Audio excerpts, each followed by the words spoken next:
Welcome to Digital Literacy.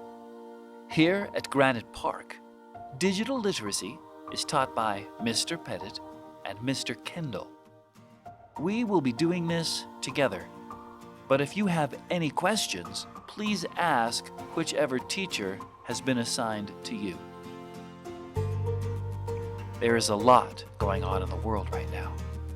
In particular, COVID-19 is complicating the classroom experience. Students are unable to interact in the same ways they used to because of social distance requirements. We also have everyone using Chromebooks instead of the regular computer lab. Traditional keyboards would be nearly impossible to clean adequately between every class, so some of our previously loved assignments will be altered to fit a Chromebook-only classroom. But don't worry, we've got some cool stuff coming. As we as teachers try to piece everything together, please be patient. We will try to update this Canvas site every week on Fridays. If you have questions, please contact your teacher. How should you contact us? Well, how about we make that your first assignment? To make sure you know how to contact us, let's start with email. Email, which stands for electronic mail, goes back as far as 1973, but didn't really become mainstream until Hotmail came around in 1996. And it took off fast. People loved email. And even before Google's Gmail came out in 2004, email really was everywhere. It's still used today as a very important way of communicating. You have an email address already as part of being in the Granite School District. Your email address is your 444 at granitesd.org. The 444 is the first four letters of your first name, the first four letters of your last name, and the first four numbers of your student number. To make an email address, you then add the @ sign followed by granitesd.org. The @ sign in an email is very, very important. Every single email has an @ sign. All email addresses are made up of a username and a domain name.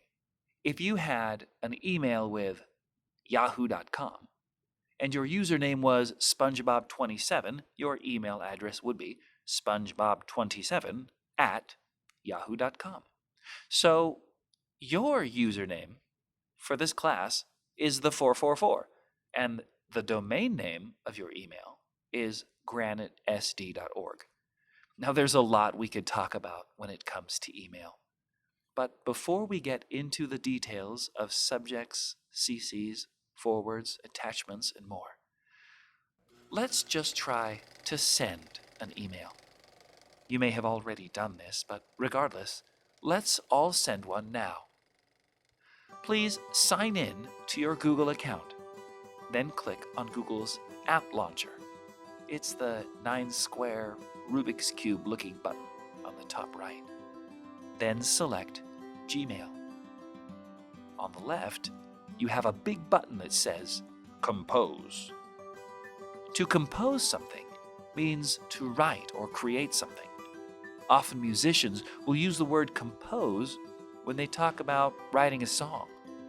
You could say, for example, Taylor Swift is good at composing music. It means she's good at writing songs. We also use the word compose when we write an email. So to write a new email, click the Compose button. You might notice a lot of different things, but let's focus on just 3 for right now. 2, subject, and this big blank area. The 2 is who you are sending the email to. This is where you will type in the email address of the person you want to send the email to. If you wanted to send an email to Mr. Pettit, you'd put his email address in the to spot. The subject is the title of your email. Keep it short, but make it descriptive. If you were emailing Mr. Pettit because you were worried about your grades, you might say, for your subject, grade concern. If you are emailing McDonald's because you think Ronald McDonald the Clown is too creepy for young children, and he kind of is, right? You might make the subject of your email, Ronald is too creepy. Now, this big area at the bottom, this is where you compose or write your email. Now, your assignment for today is to first get an email address from someone in the class. Then, compose an email and send it to them.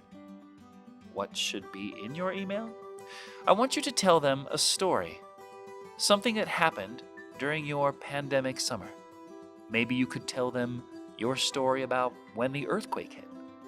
Maybe you want to tell them about how Black Lives Matter affected you. It doesn't really matter what the story is about, but tell them a story.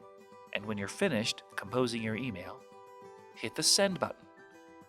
Now, when someone sends you an email, please read it and respond.